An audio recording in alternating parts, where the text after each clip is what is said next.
What's the weirdest rule you had to follow at your childhood home? Story 1 was actually a friend, not me. Basically, at his house, him and his brother were allowed in only 3 rooms, their bedrooms and the bathroom. The kitchen, living room, and conservatory were completely off limits. If they wanted water, they had to ask, and a parent would bring a glass from the kitchen. The conservatory was used for family meals, but apparently a lot of the time they just gave the kids food on plates to eat in their room. It really weirded me out as a kid when I went round. I would be greeted by the parents. They would escort me to my mate's bedroom, then close the door behind me. When it was time to leave, my mate had to call for his parents to then escort me out. No idea why they had this rule. The mom didn't work and literally sat at home all day every day just chain smoking in the living room. Story 2 guests weren't allowed to use the upstairs washroom. And by guests, I mean specifically if me or my siblings had friends over. We weren't allowed to offer them any food or drinks except water. I'm pretty sure my mom just wanted to make my house as inhospitable as possible so that she could destroy those friendships. She thought that friends were a distraction and that studying was all that mattered. Story 3. We weren't allowed outside if an adult wasn't home, even into high school. Got off the bus with a group of kids and stood outside chatting with them for a few minutes before going home. Neighbor tattled on me. Grounded for 2 weeks. Decided, okay, if I can't stay outside for a few minutes, I'll invite them into the house, since no one said I couldn't. Yep, grounded for a month. No wonder I have problems making friends, Mom. Story 4. My dad built our home with his bare hands. We grew up kind of house poor, based on how much my parents sacrificed to get 5 beautiful acres and build a home. So, my dad demanded we make things last, which included walking, or rather waddling, down the carpeted hallway edges instead of the middle like a normal person. Because if we walked normally, the carpet nap in the middle would get worn out and look like white trash. Story 5. That's a rule at a friend's house. Friend's family had this nice house with a nicely finished walkout basement with a kitchen, main area, bathroom, and 2 bedrooms. It was furnished as if it was an apartment, and the entire family, including 3 kids, lived down there full time, while the 4-bedroom upstairs was fully furnished, and they would only use the main part of the house if they were hosting company. It was bizarre going over there because we'd get in trouble if we tried to play in the big unused part of the house. When I asked him why they all lived in the basement, he said his mom doesn't want to have to clean it all the time, so they just didn't use their big house. It was so weird. Story 6. My mother was in a constant war with the deer that constantly ate her garden and was willing to try every trick she could find to keep them away from her beloved plants. One article she read was that the smell of human urine deters deer. So for about 6 months, the 3 boys/men in the house were not allowed to pee in the toilet. We had to go outside and pee somewhere around the perimeter of her garden. At night, we had to pee in jugs next to the toilet so she could sprinkle it around her garden the next day. It wasn't as successful as she hoped. The final solution was an 8-feet-tall fence around the entire garden a few years later.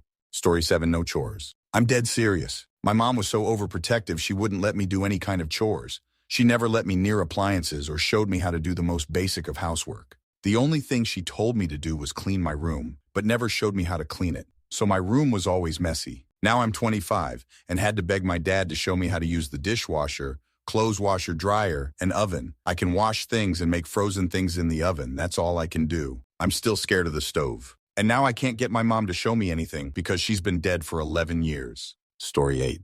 When I was young, my mom made us go to bed at 6 p.m. I remember the sun being out and hearing kids outside playing. She got married soon after and the guy had a daughter, so that rule went away, but I really think she just didn't want to deal with us. We spent all day outside playing when we weren't at school and wasn't allowed to come in until she called us in for dinner, and then it was baths and bed. I can't imagine just napping, never checking on my kids and having your young kids roaming the neighborhood all day. I had a friend who lived down the street. Her mom was like my second mom. I remember roller skating and falling on my knee and scraping it pretty bad and her cleaning and bandaging it because I knew I wasn't allowed to go home. And on school days, we were in after-school childcare until they closed, so then home, dinner, bed. Story 9.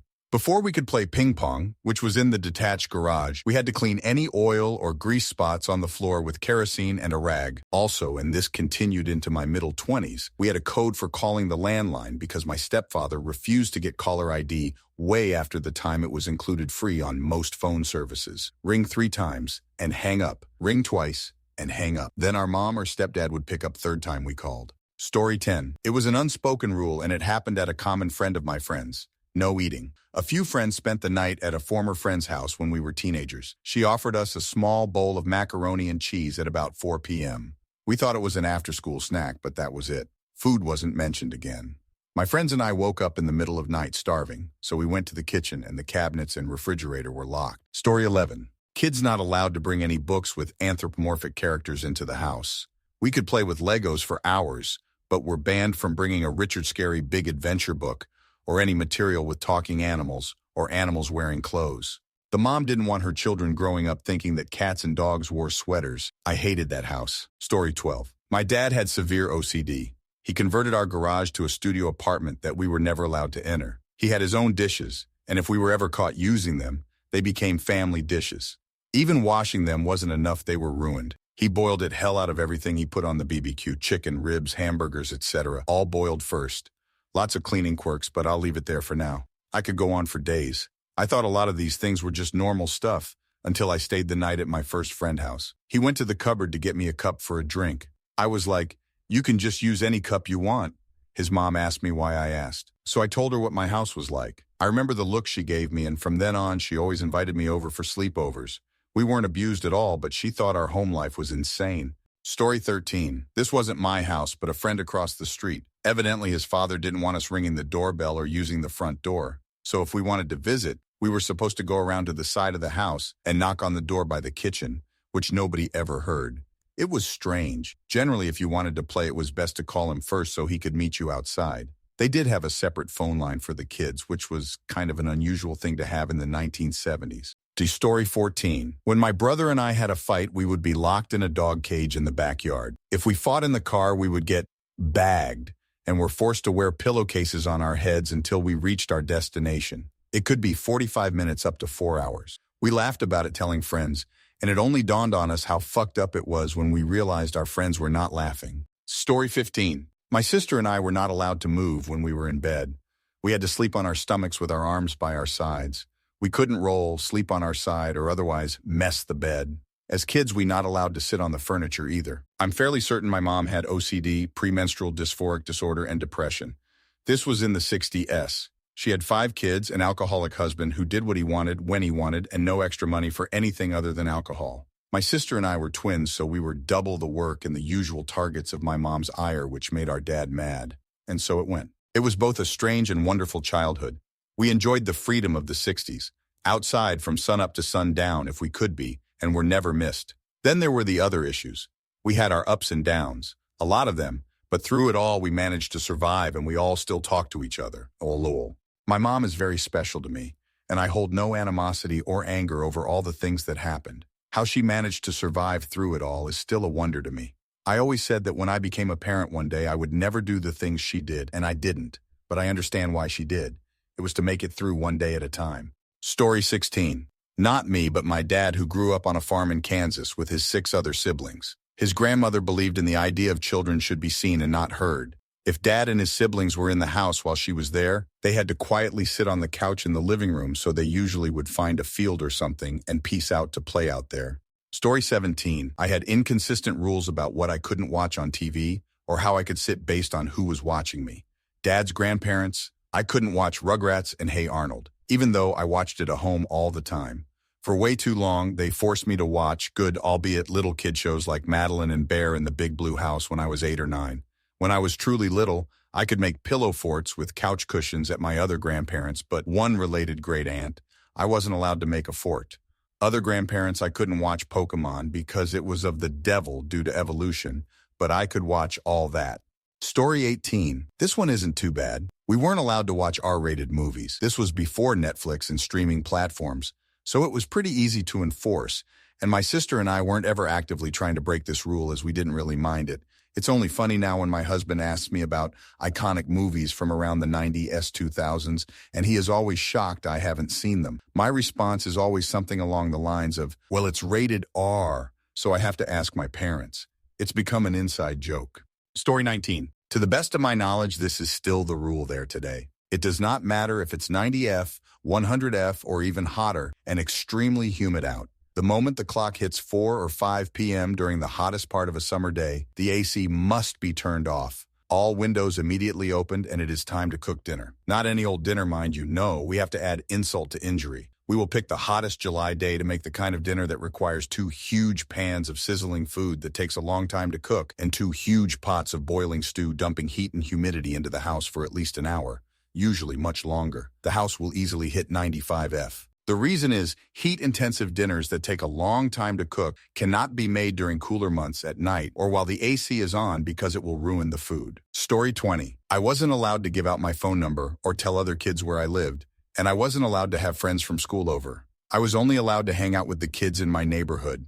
My parents divorced when I was a toddler. My father initiated the divorce, and my mother missed the custody hearing because she was out of the country visiting family with me and my little brother. She was supposed to hand us over when she got off the plane home. She instead took another flight to a different state and essentially kidnapped us. Story 21. There was a lady all the neighborhood kids loved because she would stand outside and give us snacks. Well, unless you had to really go, she wouldn't let you use her toilet. I thought she was weird at first because she would grab your shoulders, strictly lead you to the bathroom, and stand outside the door waiting for you. She asked me if I washed my hands, and I told her yes. She praised me for it because she heard the water run. She wore a hijab, so I think she was Muslim, and I heard being clean was a part of their belief, but at the time didn't know what a Muslim was at all. I miss her cooking. Story 22. During summers in Texas in the 80s, on most days, my brother and I were told to not be in the house from 9 a.m. until lunch, and immediately after lunch, usually 12:30, until dinner, usually 6 o'clock. If we were thirsty, we were told to drink from the garden hose. If we wanted to roam around the very large neighborhood, we could, but we were told which streets were in the boundaries, essentially the major roads that were the entrances to the neighborhood. If we wanted to go to a friend's house in the neighborhood, we had to call them if we were inside the friend's house. That lasted from the time I was 8 until the time I was 13. My brother and I were far enough apart in age that we didn't really roam the neighborhood together. I am amazed I was never kidnapped. Story 23. It's hard for me to spot a rule that's weird. Usually I don't know something is off until I bring it up and people look at me crooked. Anyway, this is minor, but I wasn't allowed to cross my arms because it made me look like a boy. My mom would smack me if she caught me doing it. I was raised in an abusive household, and there were a lot of nonsense rules, but that one was probably the most baffling ones, especially because I was the only one who would get in trouble for it, despite my sisters doing it. Story 24. There were so many. We had 2 doors onto the front porch. We were only allowed to open one, and that was just to get the mail. I only remember one time when the other door was open. Ice cube trays, having been emptied, must be rinsed and set in the dish drainer to dry. Don't just refill it and put it back in the freezer because, according to my mother, the droplets of water or any leftover ice bits wouldn't mix properly with the new water and your ice would be wrong. There was a method to how the floors must be vacuumed. Washing the car, you start at the bottom and go up because otherwise you get streaks. I said it made more sense to start at the top and the water could work its way down and be loosening dirt. But no, you had to start at the bottom. Story 25. Not allowed in the house after school. Change clothes, do your homework on the back porch, then do your chores. After that, you could do anything you wanted but couldn't go in the house until Mom called us for supper. After everyone had eaten everything Mom had put on our plate, Dad would go sit and watch TV.